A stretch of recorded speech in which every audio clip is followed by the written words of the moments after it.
everyone, it's Cindy. Welcome back to Studioloo. So, let me tell you, it has been a bumpy ride coming back from vacation. So, I have filmed a video already that was like a little, well, not little, it was probably like an hour-long video, kind of telling you about a bunch of things and, like recapping what I'm working on and where I'm going from here. And like, the whole video filmed with no sound, and I have no idea why. Every now and then, if my mic isn't plugged into my camera properly, that can happen, but I didn't notice that. So that brings me to a topic. So I've been having all these weird problems with this camera. So for my birthday, my dad got me a new camera. I film on a GoPro, and it's a little older. It's the Black 7, I think. And so I just got the newer version, I think the 9, but I just have to wait for a new shoe for it to put into my little thing that I hold onto with. I have this this sliding doohickey that my husband built for me because he's a film nerd. So he built me this whole setup. So I just need a new shoe because, of course, like a lot of these companies with like proprietary things, they made the camera case ever so slightly bigger so it doesn't fit in my current shoe that you're sitting in right now. So that should be here today. And then I should have less inconsistencies with filming. I've been having these weird issues with like, sometimes my camera will just stop recording and shut off without telling me in any way. Like normally if it shuts off, it will make several beeps, and that's how I know the battery has died. And also if it has a problem, like it runs into an issue, usually it will be one long loud beep.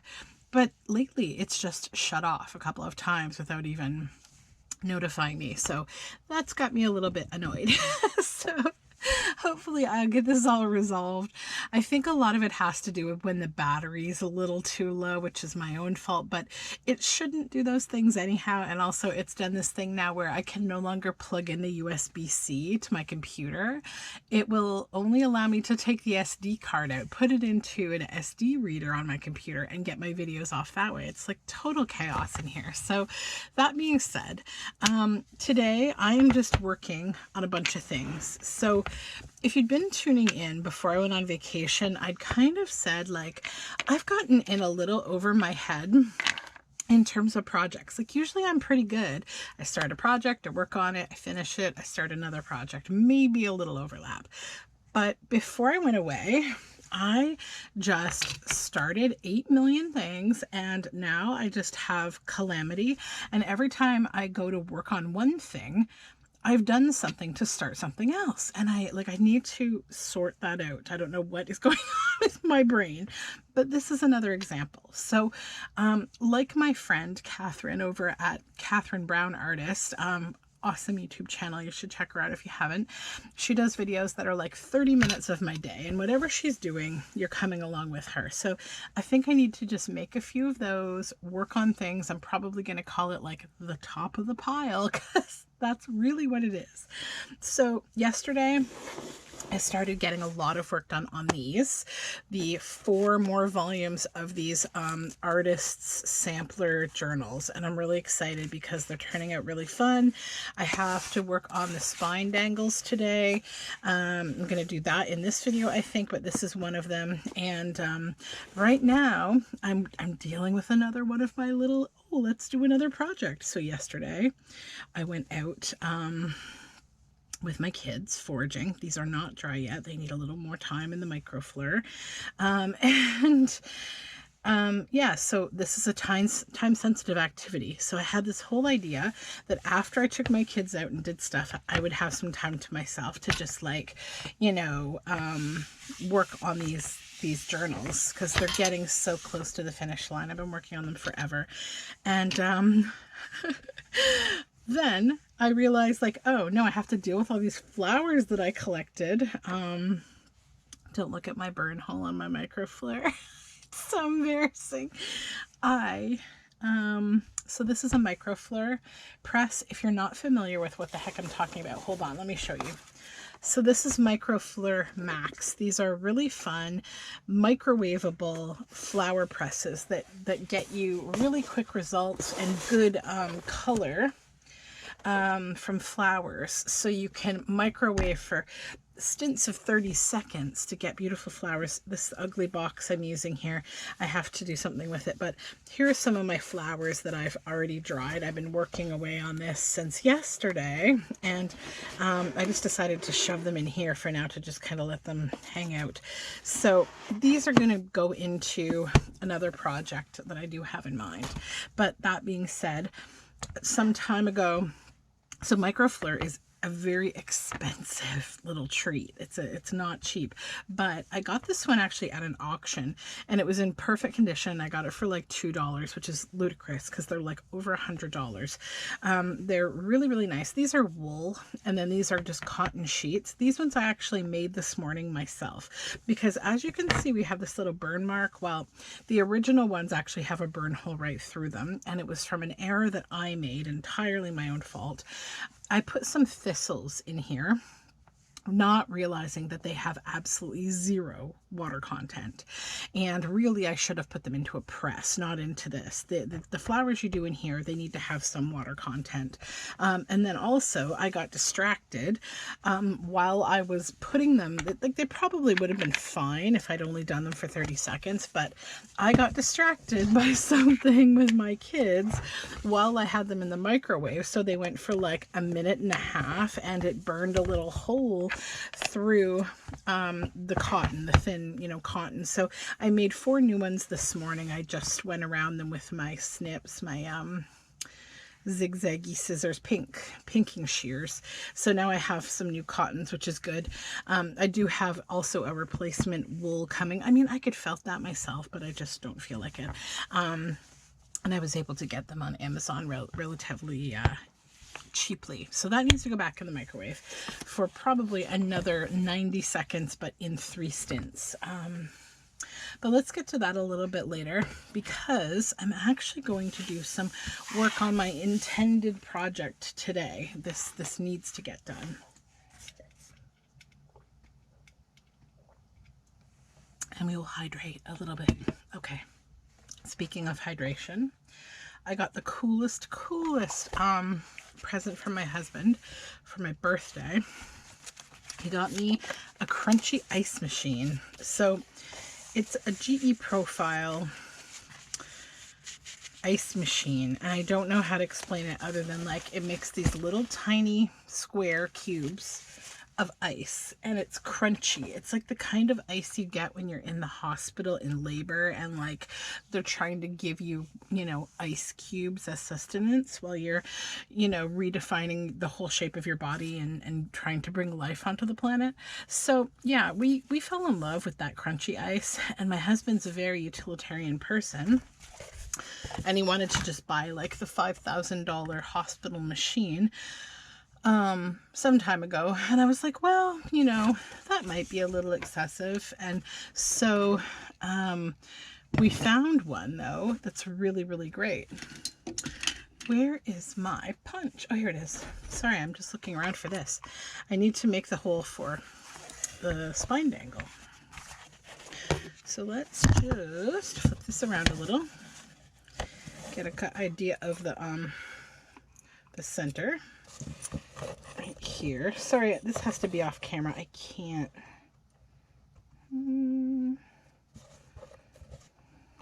Or a little more.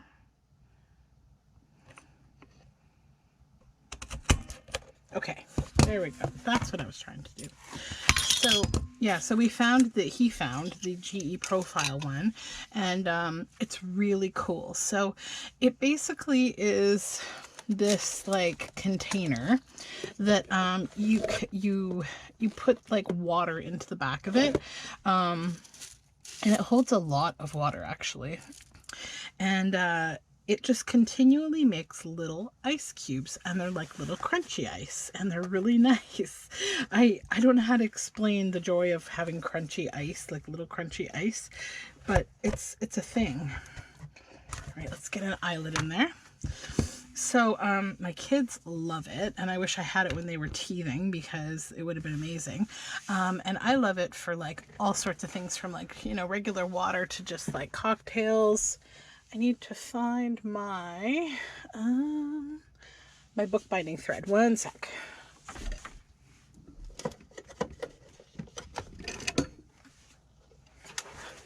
Sorry about that. I had the brilliant idea to put all of my bookbinding threads in here, except that now I have to reach up and get them. I'm going to use waxed linen for this. Do I want to use black or brown?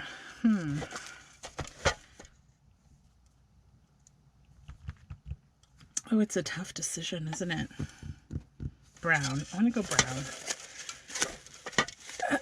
So the ice machine has been really, really nice.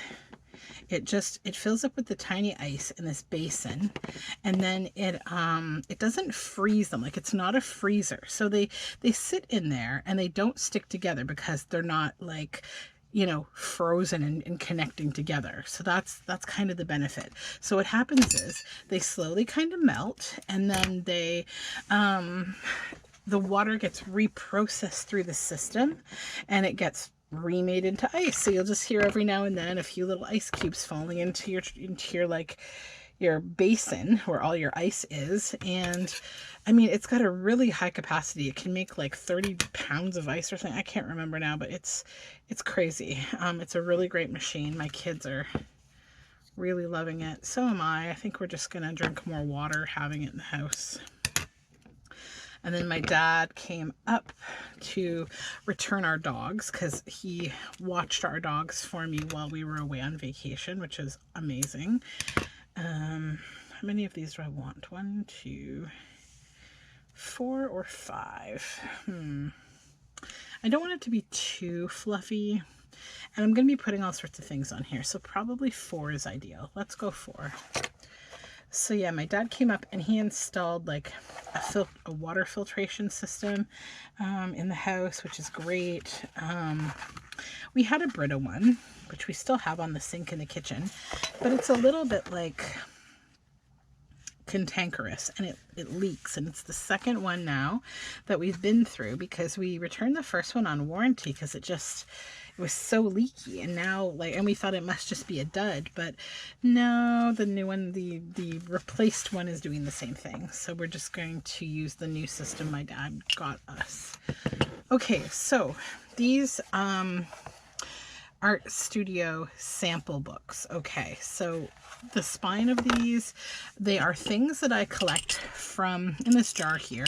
I pulled them all out of, like, I have this, if you watched my paper studio tour probably over a year ago now, you would see I have like a 90 drawer cabinet that I have all different random things in. So I collect a bunch of them and I put them in this jar. And it's all sorts of stuff. And it's truly a sampling of my studio, which is the point here for these books. So let's just dump it all out. And then we'll have it all here. And we'll make spine dangles. I meant to get rid of this poor little bird because her beak is gone. So she's got to go. Okay. So, shall we begin? Let me get my first little strand. And we'll start with something fun, maybe a key. This is a Georgetown Volunteer Ambulance 27th anniversary. I don't know where these keys came from. I completely forget. I think probably an auction. Dominion Lock of Montreal, Canada. Let's use this key on here. Take it off of here. Okay, so we'll start up here, and I love making this kind of spine dangle, just fun things.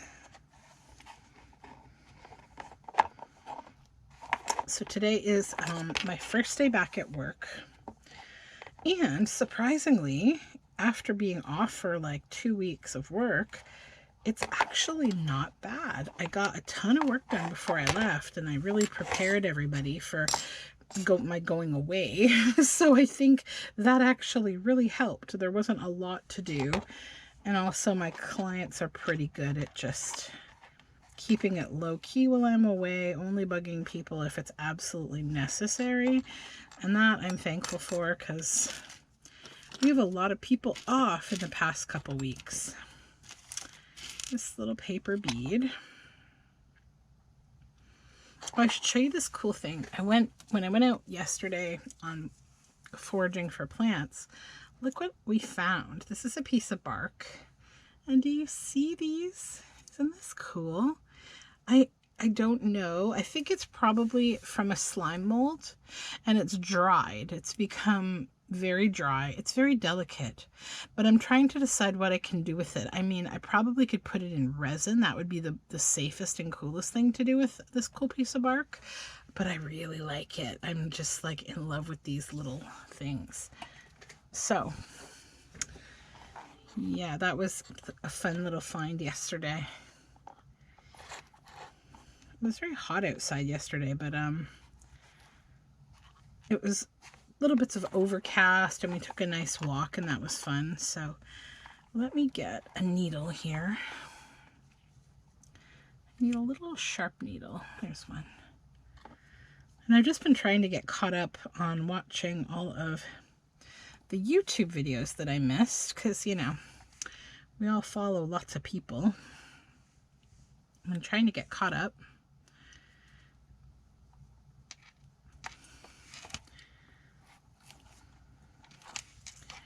And I think in my video that got eaten up by my camera, I was talking about how it was Priscilla from Elise the Crafton's birthday. And I wanted to send her some nice Leo energy here, because we're both Leos. And I hope it was a good day. I'm sorry I missed your live, but I watched it after, because it was definitely fun to see your live. I'm just getting started working on my design team project, actually, for her new kit, which is in her shop. Oh my gosh, it's so nice. It's dark academia, but autumn. And I'm really craving autumn.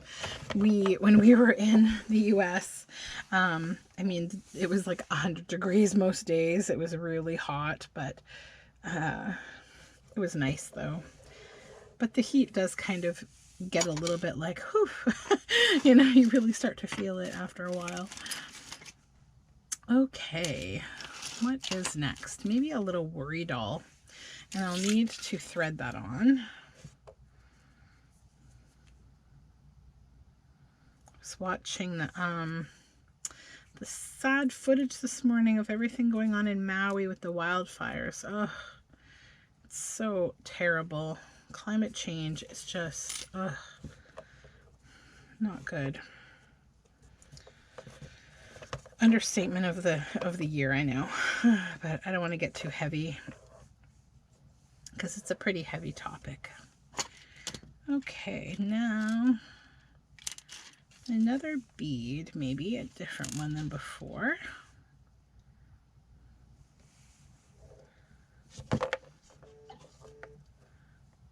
I'm really excited though to be close to getting these journals done, because that means I can work on Milady's house plants that I got started before I went away too, which is going to be a fun journal. Look how pretty this is. Little stone here.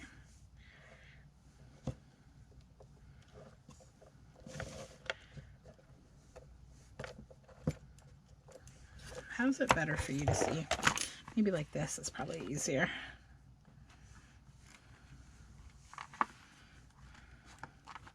And then we just need one more little bit on here. And maybe I will use this little flower.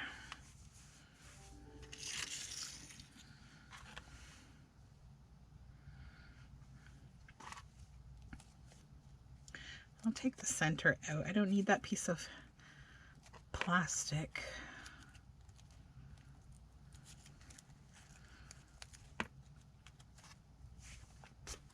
Here we go.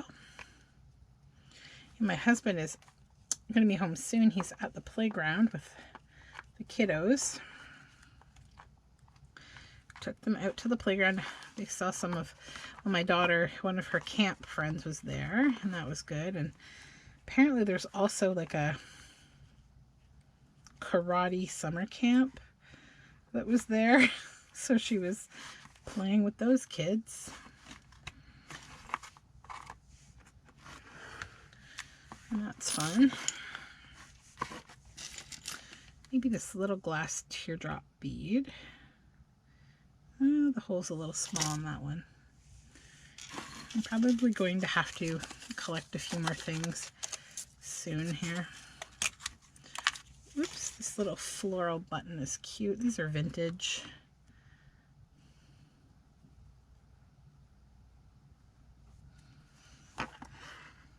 So I've kind of made a decision, and let's see if I can actually stand by it. Do my best. I've been planning like some different content, some for here and some for Patreon. And I think I'm going to have a little bit of like a thrifting dry spell, because when I came back from the US, I just felt like I just don't need any more stuff. I don't like, I mean, I even while I was there, I saw a lot of really cool stuff, but I just didn't pick it up. I'm like, I don't need anything. And so I'm going to take probably a little break from Thrifty Thursday, like just because, like, you know, if you keep collecting things, it can become a problem. And I don't want to have an overjammed studio, which I sometimes do anyhow because of all the different things I do, so it happens. But I like to kind of work things down. Like I like to be in at least a maintain what you have mode, as opposed to like adding to it all the time. So yeah, we're gonna just take a little break from thrifting, I think.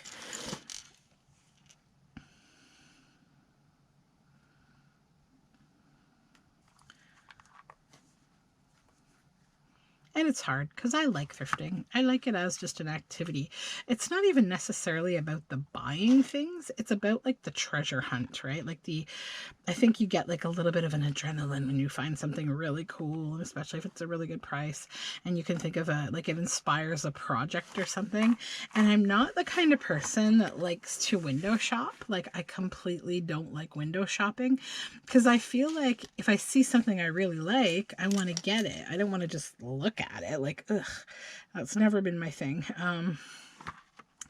My parents used to love going window shopping when I was a kid, like even, you know, wandering stores and just kind of like looking at things. And I would just be like, ugh, I can't get anything. This is so boring. I'm coming out of here exactly the same as I went in. I don't know. I guess we're all different that way. It's just a thing. Oh, look at these. These are so cool. See these little pods? I also found these. They were totally closed yesterday. I picked them. They were on a copper... what is the tree? It is a copper something, also called a purple, not elm, not sycamore. Oh, geez. I think it starts with a B. Maybe a butternut? No, I can't remember. But it's a tree, and those are the pods, and it's cool. So maybe that's what my thrifting will become. It'll become foraging things. Because I do find a lot of cool stuff in nature. I mean, I've already showed you a couple things today that are pretty cool. I need to make the hole a little bigger in this bead. It's kind of got a little paint in the entryway there. There we go. I'll just tie another little knot there, and that'll hold that in place. Okay. I like this little owl. I think I might add this little owl. We'll see if I can make a hole in it here with my paper piercer without making it a finger piercer. We'll see. I don't feel like getting my my Dremel. The things that I do with this paper piercer, like, oh, I have, here it comes. Fingers are clear, they're out of the way. Okay, I think that should be reamed out well enough. Let's see.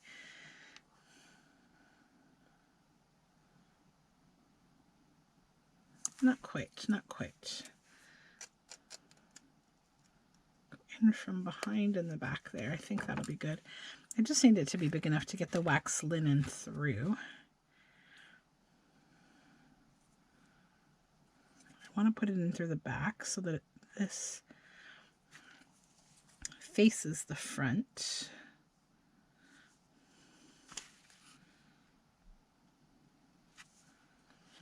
There we go.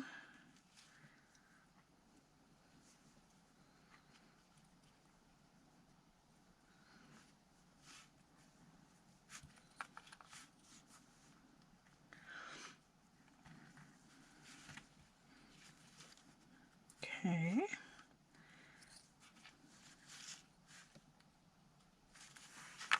That's that one. I've got this nice big wooden button, or this one maybe, but I think I want something a little smaller up top, maybe this little woolly bead. Where is my needle? I put it back in my pincushion. Yay. Okay.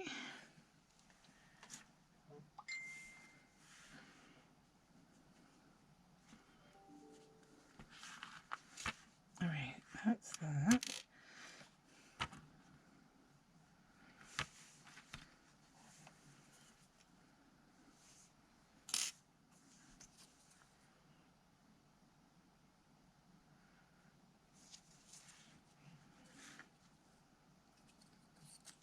There we go.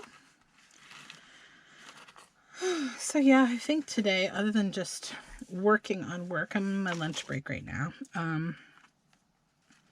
Gotta take my daughter to piano, and she missed a couple of weeks while we were away, so I'm hoping she's not like super behind. My husband's been trying to work with her on the piano thing. We kind of choose to focus on different things to work on her with, and I've asked him if he can handle the piano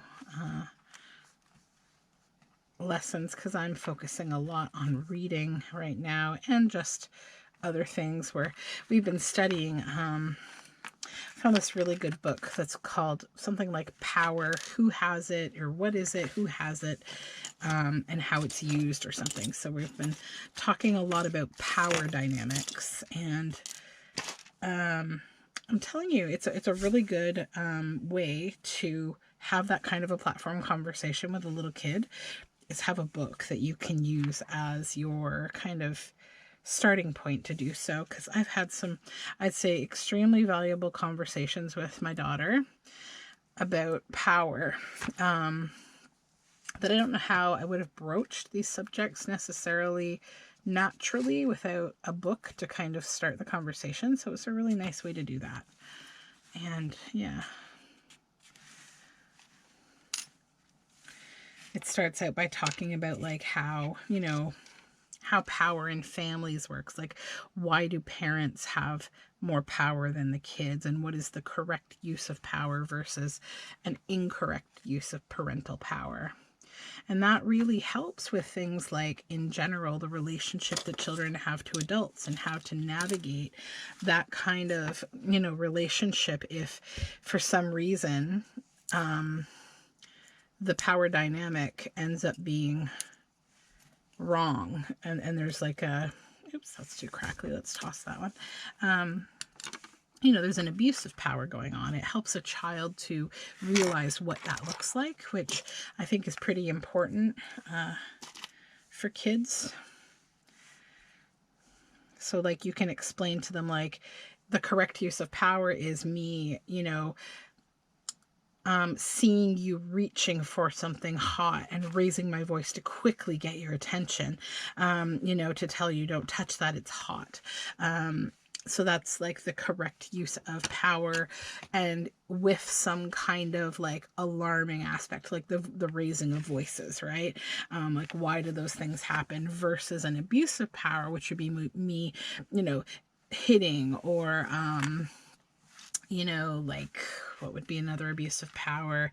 Just like punishing in a way that doesn't make sense, you know, that doesn't provide like all of the rights that children deserve. So it defines a lot of those things really well. And now we're talking about government and voting, and it was nice because we, you know, I asked her, like, have you ever voted before for anything?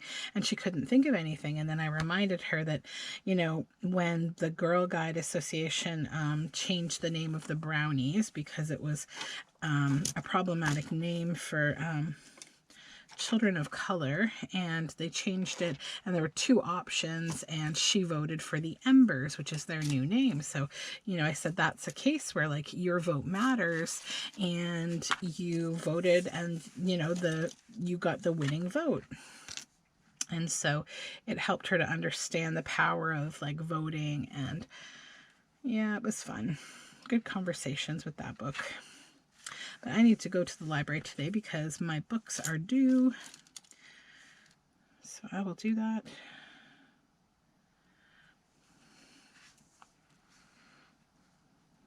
But I have a meeting today, and then I have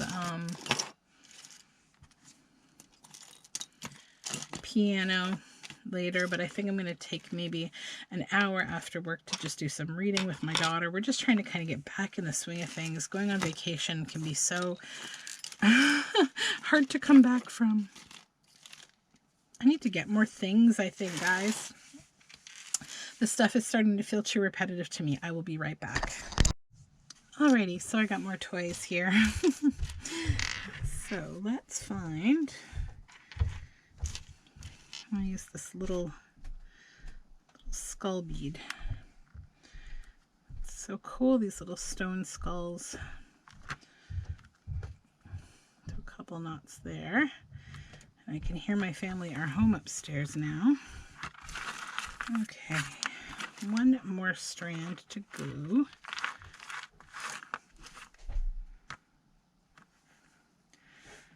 This mushroom puzzle piece, I think I'll use at the bottom. Use this Shashi mirror felt bead, maybe. Those are fun.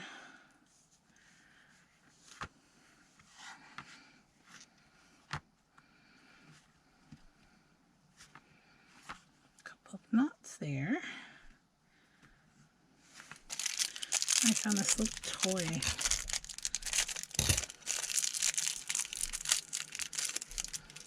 It's a lock, I think.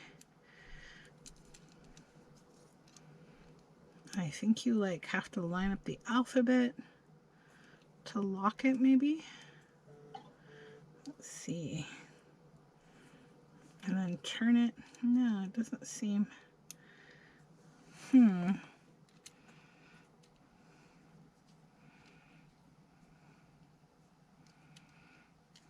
Okay, I don't know what this thing is supposed to do. It's weird.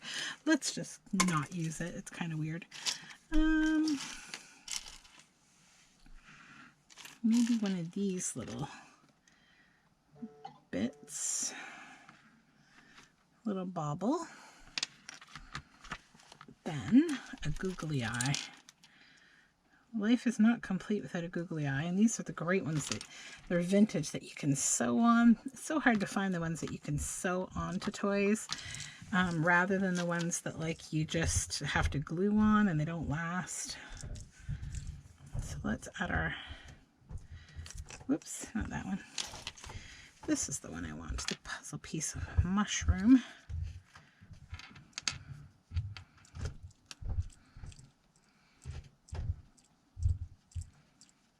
Maybe I'll do this on my felt pad over here with this. Hold on. Or else it's going to take forever. Okay, that's better.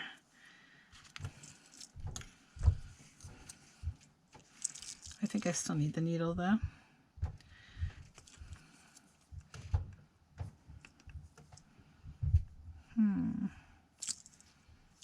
Oh, that's not going to be strong enough, you know? Now that I think about it, I'm not going to use that, unfortunately. The puzzle pieces are a no-go. Those have to get glued down on something instead. So we'll use them in another project. What do I want to put on now? Maybe one of these cool little wood cuts.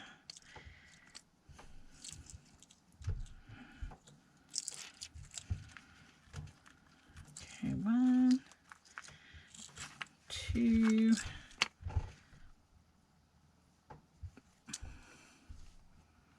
Opposite direction to tighten up that knot.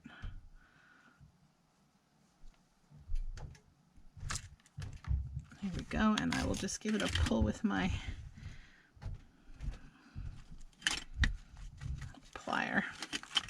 Okay, so there we go. Oh, that's too fun. Yep, super fun. So this is my little project for now. I think I have 3 more of these to do, but I will not make you tag along for that. I just wanted to drop in and do a little casual video to say hello, I'm back and get back into things. I hope you're doing well, and I will talk to you again very soon. Bye for now.